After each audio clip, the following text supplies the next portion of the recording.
Благодарам, председателе.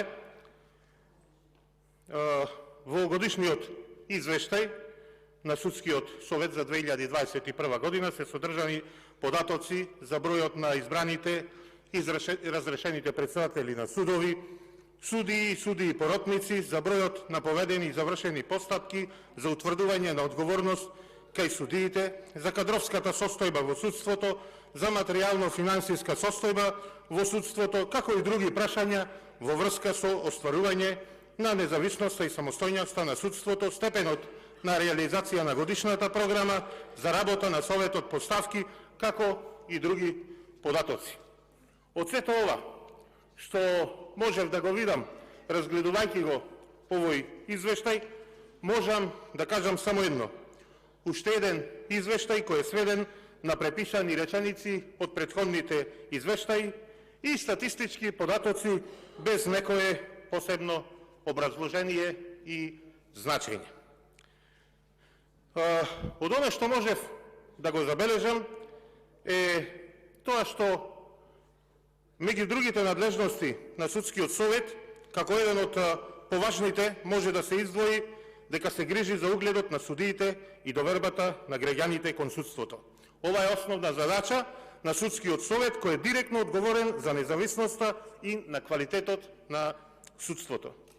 За каков углед и квалитет и доверба кон граѓаните кон судството може воопшто да се зборува, ако го видиме податокот дека од 34 судови во Република Македонија 19 се неажурни. Ова надлежност спрема тоа е напишана во закон само за да може извршната власт да се оправда во наводници пред некои ентитети во државата, уште кога се донесуваше новиот закон за Судски совет, а Судскиот совет воопшто ништо нема превземено во однос на угледот и на судиите и довербата на граѓаните во судството. Несоборлив доказ на ова што го зборувам не е само тоа што мнозинството судови, поголемиот број на судови во државата се означени како неажурни, во потврда на ова и несоборлив доказ е и анкетата која за жал ја изнесе никој друг туку амбасадорката, екс-амбасадорката на Соединетите Американски држави, во која се вели дека само 8% од граѓаните веруваат во судството. И почитувана председателке, додека дојде на ред да разговараме за овој извештај од 2021 година, само да знаете дека перцепцијата на граѓаните за судството, правосудството од ден на ден е се полоша и од оние 8% во 2021 година во моментов е падна на мизерни 3% доверба од граѓаните, односно 10 граѓани од 10 граѓани 8 сметаат дека немаат еднакви шанси пред правосудството.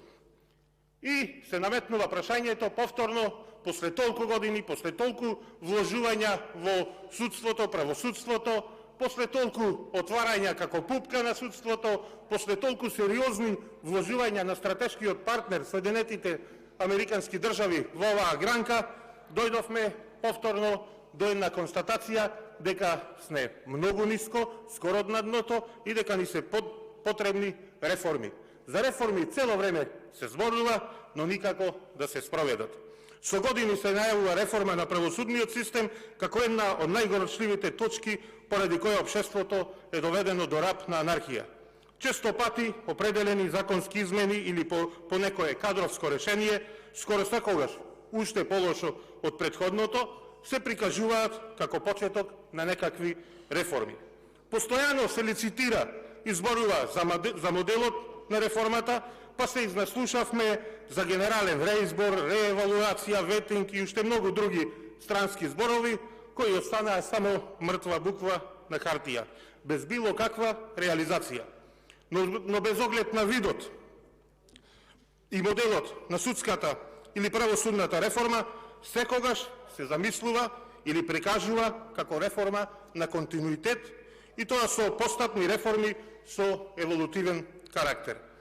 Повеќе од очигледно е дека реформа на континуитет, односно едукација, што подразбира едукација на сегашните судии и обвинители и зајакнување на внатрешните ресурси, ниту е можна, ниту е оправдана, а уште помалку дава резултати. Во изминатиот период и покрај едукацијата на суди и обвинители, подобрувањето на условите за работа, покачување на плати, осамостојување и зголемување на судски буџети, формирање судско-буџетски совет, трајни мандати, формирање на тело за избор составено од суди и други решенија, не само што не дадоа резултати, што изостана подобрување на состојбата, туку напротив, состојбите се влошија, а недовербата на граѓаните е уште поголема. Кој тоа, ќе прашам јас, да ги прави овие реформи и кој тоа да ги оценува судиите, да ги избира судиите, кога апсолутно сето тоа е партизирано и апсолутно се ставаат на клучни позиции луѓе кои одработуваат, работат и се поставени од телата на партијата. Така и со овај судски совет. Господјата председателка на судскиот совет Весна Дамева, партиски активист на Социјалдемократскиот сојуз, што го потврдува и оваа слика, каде што господјата е сликана на партиска активност со председателот, бившиот председател на Социјалдемократскиот сојуз, од судски приправник дојде до врвна позиција која ќе оценува, именува, разрешува судии, иако самата нема ниту еден ден стаж како судија. Перцепцијата на граѓаните за судството поради вакви појави, поради ваква партизираност е се полоша и полоша.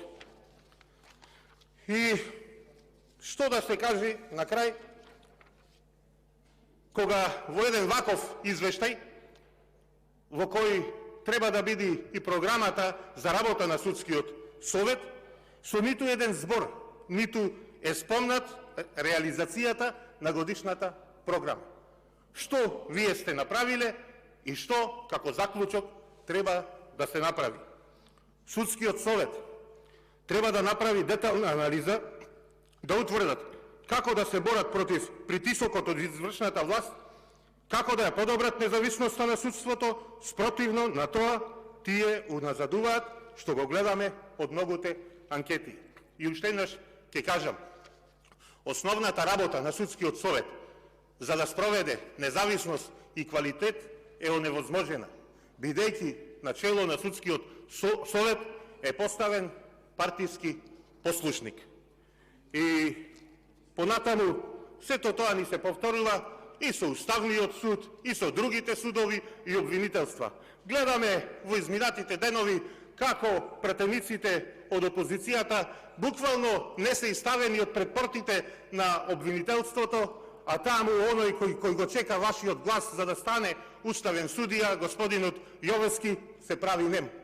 Со денови се прави нем на обвинувањата на опозицијските претеници за злоупотреба на 22 милиони евра при еден договор за инфраструктурни проекти. Каква е состојбата со судството, укажува уште еден експерт, професор по уставно право, Денис Прешова, кој ќе го цитирам со еден фейсбук статус. Лесно име на уставните судии, не мора они да излегуваат пред студентите и да објаснуваат за состојбите со уставното право и уставното судство во државата. Изгледа малку ни е ова, кога допуштаме секој да станува уставен судија. Почитувани колеги, и нек ми ви реков и сега ќе побарам од вас. Дајте, надминете се, покажете достоинство да се прекине со ова пустење на државата. Ова што се случува во судството се отсликува врз состојбите на целата држава, врз состојбите на целиот македонски народ, кој апсолутно нема доверба во оваа значајна сфера. Благодарам.